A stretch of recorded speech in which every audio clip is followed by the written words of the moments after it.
ഞാൻ തന്നെ ചെയ്തോളാം. നീ അവിടെ നിന്ന്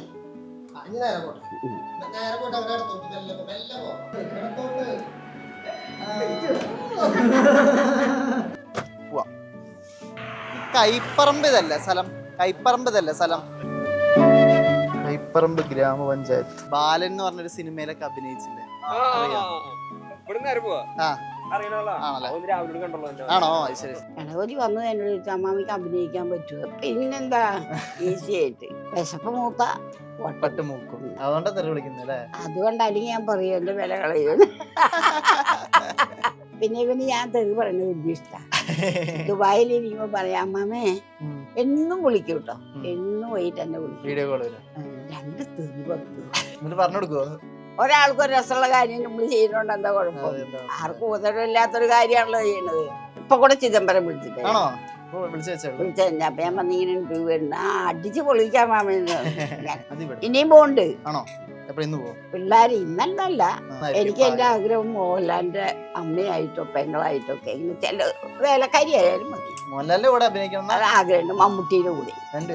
എല്ലാവർക്കും സന്തോഷം. ബാറി കയറി സ്മോളൊക്കെ അടിച്ച് പിരിഞ്ഞു വന്ന്.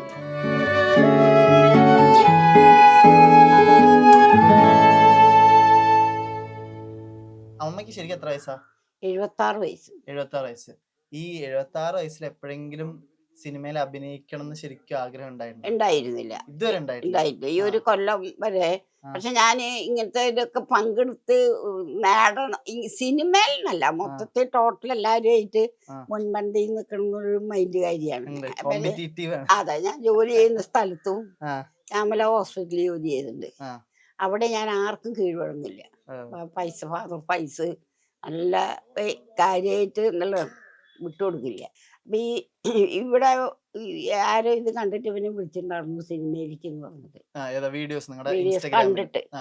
അപ്പോഴൊന്നും എനിക്ക് ആഗ്രഹം അങ്ങനെയൊന്നും ഇല്ല. അപ്പം പറയാറുണ്ട് അമ്മമ്മേ സിനിമക്കാരിങ്ങനെ വിളിച്ചിട്ടുണ്ടാ. എനിക്കത് വിട്ടു. ഒരു 3 മാസം കഴിഞ്ഞപ്പോഴാണ് സ്ട്രോങ് ആയത്. അപ്പൊ ഗണപതി ഇവിടെ വന്നു. ഗണപതി വന്ന് സംഭവം പറഞ്ഞു എന്റെ അമ്മാവിക്ക് നടക്കാനൊന്നും പറ്റില്ല, ഇരുന്നോണ്ടുള്ള കാര്യങ്ങൾ നിങ്ങൾ വിചാരിക്കുന്ന പോലെയുള്ള കാര്യമൊന്നും നടക്കില്ല എന്ന് പറഞ്ഞപ്പോഴാണ് ഗണപതി വന്നത്. ഗണപതി വന്നത് എന്നോട് ചോദിച്ചാൽ അമ്മാമിക്ക് അഭിനയിക്കാൻ പറ്റുമോ? പിന്നെന്താ, ഈസി ആയിട്ട്. ഇവിടെ വന്നിട്ടാ ചോദിച്ചേ. അപ്പോഴും ഞാൻ ഇത് വരുന്ന യാതൊരു വിചാരമില്ല, ചുമ്മാ പറഞ്ഞതാ. അതിന് വന്ന് അഭിനയിക്കുമല്ലോ എന്ന് അതെടുത്തവര്. അങ്ങനെ അവിടുന്ന് 2 മാസം കഴിഞ്ഞപ്പോ വീണ്ടും വന്നു. വീണ്ടും വന്നപ്പോ പിന്നെ അപ്പൊ നമുക്ക് തോന്നി ഇത് ഉണ്ടാവുന്നു. പക്ഷെ ഇത് റിലീസ് ആകുന്നോടം വരെ ഇങ്ങനെ ഒരു ഇതാവും നമ്മൾ പ്രതീക്ഷിച്ചിട്ടില്ല. ഗണപതിയെ കണ്ട പരിചയമുണ്ടോ ചെറുപ്പത്തില്? എന്തല്ലോ പാലും പഴവും വന്നിട്ട് സിനിമ അങ്ങനെ ഒന്ന് കണ്ടതായിട്ടുള്ള അനുഭവം എനിക്കുള്ളൂ. അല്ലാതില്ല. പിന്നെ ഇവിടെ നല്ല മോനാണ്, പെരുമാറാൻ എല്ലാ മക്കളും.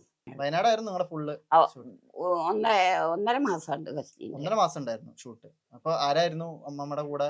എന്നെ നോക്കാൻ ഒരു 1000 നിർത്തിയിരുന്നവര്. 1000 രൂപ ഡെയിലി. പ്രത്യേക റൂമും കാര്യങ്ങളും, ഒറ്റ വീടായിരുന്നു. പിന്നെ റോമി കൂടെ വന്നിട്ടുണ്ടായിരുന്നു, എന്റെ പെങ്ങള്. ആ കുട്ടി പഠിക്കണ്ടായിരുന്നു, അവളെ എൻട്രൻസ് എഴുതുകയാണ്, അതിന് പഠിക്കണ്ടായിരുന്നു. അപ്പൊ അവര് പറഞ്ഞു അമ്മൾക്ക് പഠിക്കാൻ, അവൾക്കും പഠിക്കാൻ സൗകര്യം അവർ ചെയ്തു വേറെ. പിന്നെ എന്നെ നോക്കാൻ ഒരു 1000 ഉണ്ടായിരുന്നു. അങ്ങനെ ദിവസം രാവിലെ ഷൂട്ടിന് 6 മണിക്ക് പോകും. അപ്പൊ ഷൂട്ട് ചെയ്യുന്ന സ്ഥലവും വീടും വേറെയാണ്, താമസിക്കുന്നതും. അവിടെ പോവും. കൃത്യം 6 മണിക്ക് ഒരുങ്ങിയിരിക്കും. ഭയങ്കര കമ്പനിയല്ലേ എല്ലാവരും, ഒരാളല്ല എല്ലാവരും. ഇപ്പൊ ചാളാരാണ് ഒന്നും അറിയില്ല. പിന്നെ ചിദംബരത്തെ അറിയാം, ഗണപതി അറിയാം. പിന്നെ വേറെ 2 പിള്ളേരുണ്ട്, അവര് 2 പേര് ശ്രീരാഗ് പിന്നെ വിഷ്ണു. അവരൊക്കെ ആയിട്ട് ഭയങ്കര, അവരൊക്കെ ഇന്ന ആളാന്ന് എനിക്കറിയാം. മറ്റുള്ളവരൊക്കെ ആരോ ആണെന്നറിയാം. പിന്നെ ഇതിലെല്ലാം മേക്കപ്പ് ചെയ്യുന്നവരും. ഞങ്ങൾക്ക് മേക്കപ്പ് ഒന്നും അറിയില്ല. ആരപ്പ ഈ അഭിനയിക്കാൻ പറഞ്ഞു തരുന്നൊക്കെ ആരാ? ഗണപതിയാണോ ചിദംബരാണോ? ഈ ചിദംബരം ഒന്നും പറയില്ല, ആള് വേറെ പുറത്തിരിക്കുക. ഗണപതിയാണ് എല്ലാം പറഞ്ഞു. പിന്നെ കുറച്ചൊക്കെ എനിക്ക് അറിയാമായിരുന്നു, അറിയായിരുന്നു. അവർ പറഞ്ഞപ്പോ പിന്നെ ഞാനത് ഗ്രഹിച്ചു. പിന്നെ അത്ര വലിയ പറയത്തക്കതൊന്നും ഇല്ലല്ലോ അതിനകത്ത്. എന്നാലും ഈ ഡയലോഗ് ഒക്കെ പഠിക്കണ്ടേ? ഡയലോഗ് പഠിച്ചിട്ടുണ്ടായിരുന്നു, വായിച്ചിട്ടുണ്ടായിരുന്നു. വായിച്ച് പിന്നെ അത് അവിടെ ഇങ്ങനെ ഇട്ടു. പിന്നെ ഷൂട്ടിങ് എന്നോ കാലത്തെ കുറെ കാലമായി ഓ അതിന് മുന്നേ ഡയലോഗ് തന്നിരുന്നു. തന്നിരുന്നവര് audition സമയത്ത്. അറിയാൻ വേണ്ടിയിട്ട്. ഉം, ഉം, ആദ്യമായിട്ട് അഭിനയിക്കല്ലേ, ഉം, അറിയാൻ വേണ്ടി തന്നിരുന്നു. പിന്നെ ആ നേരത്ത് ഉം, ഒന്നും കൂടെ അവര് പറഞ്ഞു തന്നു. ഉം. അപ്പൊ എനിക്ക് ഞാൻ ഒരു കാര്യം ചോദിക്കട്ടെ, ഇഷ്ടപ്പെട്ട ഈ സിനിമയിൽ മൊത്തം ഭയങ്കര കയ്യടി ഉള്ള ഡയലോഗ് ഉണ്ടായിരുന്നല്ലോ, ഇതിൽ ഏറ്റവും ഇഷ്ടപ്പെട്ട അമ്മാമ്മയുടെ ഡയലോഗ് ഏതാന്ന് ചോദിച്ചാ എന്താ പറയാ? വെടിവെക്കുന്നത് വെടിവെക്കുന്ന സീന് അത് ഞാൻ തന്നെ ഓടിച്ചു പോയി ചെയ്തതാ. ആണോ? ആ വീൽ ചെയറിൽ ഇങ്ങനെ ആ, പോയി പോയി പോയത്. അല്ലേ? അത് അതിന് ഡൂപ്പ് ഉണ്ടായിരുന്നു. ആ ആ ഡൂപ്പ് വന്നിട്ട് അതിന്റെ ഒരു അപകടം പറ്റി. ഓ അപ്പൊ ഞാൻ പറഞ്ഞു ഞാൻ ചെയ്യാം തന്റെ ഇടത്തിൽ. ആ ഞാൻ തന്നെ ചെയ്തത്. അത് ശരി. അപ്പൊ അവര് ഇത് തുടങ്ങുന്നതിന് മുമ്പ് എനിക്ക് വീൽ ചെയർ അവർ കൊണ്ട് തന്ന വീൽ ചെയർ അത് ഓ ഓ ഓ. ഓടിക്കുന്നത് പ്രാക്ടീസ് അത് തന്നെയാണ് ഇവിടെ ആ ഇരിക്കുന്നത്. ആയിരിക്കണം. അവര് തന്നാ ഓ, ഒക്കെ. അതേ വീൽ ചെയർ അത് അല്ലേ? അത് ശരി. ആ ആ ആ. അവര് കൊണ്ട് തന്നിട്ടുണ്ടായിരുന്നു പ്രാക്ടീസ് ചെയ്യാൻ. പുതിയത് കൊണ്ടുവന്നതാ. ശരി. അതൊക്കെ പഴയതുപോലെ ആക്കിയതൊക്കെ. ഉം, അത് ഞാൻ ഓടിച്ചു പഠിക്കായിരുന്നു. ഉം, പിന്നെ അങ്ങനെ ഓടിക്കാൻ അറിയാം എനിക്ക്. ഉം. ഡയലോഗ് ഏതെങ്കിലും ഓർമ്മയുണ്ടോ പറഞ്ഞത്? ഓർമ്മയൊക്കെയുണ്ട്. ഏതാ ഏതാ ഓർമ്മ? ഒരു ഡയലോഗ് ഏതാ ഓർമ്മ? ഞാൻ പറഞ്ഞോളൂ. നീ വിചാരിക്കും പോലെ ആ കിട്ടും പറയാം. ഏതാ സീന്? എന്റെ തോക്കിന്റെ ഒരു ഉണ്ട, എനിക്കൊരു ഉണ്ട ലാഭം. എന്റെ തോക്കിനുണ്ടല്ലോ.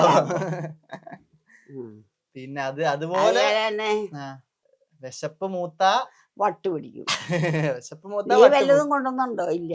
ആ എന്നാ വേഗം എന്തേലും ഉണ്ടാക്കുന്നു പറയും. ആ. ആ വിശപ്പ് മൂത്ത വട്ട് വട്ട് മൂക്കും. ഉം. അങ്ങനെ ഒന്നിനെണ്ണം ഉണ്ട്. അതുപോലെ ഒരു സാധനമായിരുന്നു മറ്റേ പുകവലി ആരോഗ്യത്തിന് ഹാനികരം ഹാനികരം. അല്ലേ? അത് അമ്മാമ്മല്ലേ ആ പറഞ്ഞത്? ഞാനാ അത് ഫസ്റ്റില് ഫസ്റ്റില് പറയുമ്പോ ആർക്കും അറിയില്ല എന്നാണ്. ഞാൻ നാട്ടിൽ നിന്നാ കണ്ടത്. അപ്പൊ ഫസ്റ്റ് പറയുമ്പോ എല്ലാരും ഇങ്ങനെ മുഖത്തോട് മുഖം നോക്കണ്ട ആരാണെന്നൊക്കെ പറഞ്ഞിട്ട്. പക്ഷെ ഇന്റർവെല്ലിന് ഇത് പറയുന്ന സമയത്ത് വൻ അത് എന്താ വെച്ചാല് അപ്പൊ ഭാഷേന്റെ ഇത് കണ്ടല്ലോ. അറിയാം. ഉം, അപ്പൊ അവർക്ക് മനസ്സിലാവും ഞാനാണ്. ഉം. സിനിമ കണ്ടു കഴിഞ്ഞാല് ഭയങ്കര ഇതായിരുന്നു. ഞാൻ ഇവിടെ പോയിട്ട് വന്നപ്പോ അതെ. ആ, ആ. ഭയങ്കര തിരക്കായിരുന്നു. പിന്നെ ഇപ്പൊ ഈ പ്രായമല്ലേ, അതുകൊണ്ട് ആൾക്കാർക്ക് ഒന്നും കൂടെ ഉം. സിമ്പതി ഉണ്ടാവാം. അതെ. ഞങ്ങള് ഒരു പ്രിയദർശനായിട്ടൊരു ഇന്റർവ്യൂ നടത്തിയിരുന്നു. പ്രിയദർശൻ സംവിധായകൻ പ്രിയദർശനും ഈ ബാലന്റെ ടീം എല്ലാവരുമായിട്ട്. അപ്പൊ പ്രിയദർശൻ ഏറ്റവും ആദ്യം ചോദിച്ചത് ഈ അമ്മാമ്മ എവിടുന്ന് കിട്ടി? അത് ഞാൻ എന്റെ ഇതിലുണ്ട് കണ്ടിരുന്നു. കണ്ടിരുന്ന ഇപ്പൊ കൂടെ ചിദംബരം വിളിച്ചിട്ടേ ആണോ? വിളിച്ചു വെച്ചോളൂ. വിളിച്ച അപ്പൊ ഞാൻ പറഞ്ഞിങ്ങനെ ഇന്റർവ്യൂ വരുന്ന അടിച്ച് പൊളിക്കാൻ മാമെന്ന്. ഞാൻ കല്യാണത്തിന് വരുന്നുണ്ടവര്. 3-ാം തീയതി ഞങ്ങളുടെ ഇവിടുത്തെ കല്യാണമല്ലേ, അതിന് ഇവിടെ എല്ലാരും വരും. ചിദംബരം ഭാര്യയൊക്കെ കൂടെ വരാന്ന് വെച്ചിരിക്കുക. അപ്പൊ അങ്ങനെ അവരായിട്ട് നല്ല കമ്പനിയാണ്. ഗണപതി ഗണപതം ചിരുവായിച്ചത് അവരൊക്കെ എന്റെ മക്കള്. ഞാൻ ചിദംബരത്തിന്റെ അമ്മ ചോദിച്ചു എന്നെ അറിയുമെന്ന്. അമ്മ ആ കള്ളന്മാരുടെ അമ്മയല്ലേ തമാശക്ക് ചോദിച്ച് പറയുന്നേ. നല്ല പിള്ളേർ. ഇതിന് പോയപ്പോ ഷോയിന് പോയപ്പോ ടോവിനോ എല്ലാവരും ഉണ്ടായിരുന്നു. എന്ത് പറഞ്ഞു ടോവിനോ? എല്ലാവർക്കും സന്തോഷം. അങ്ങനെ ബാറി കയറി സ്മോളൊക്കെ അടിച്ച്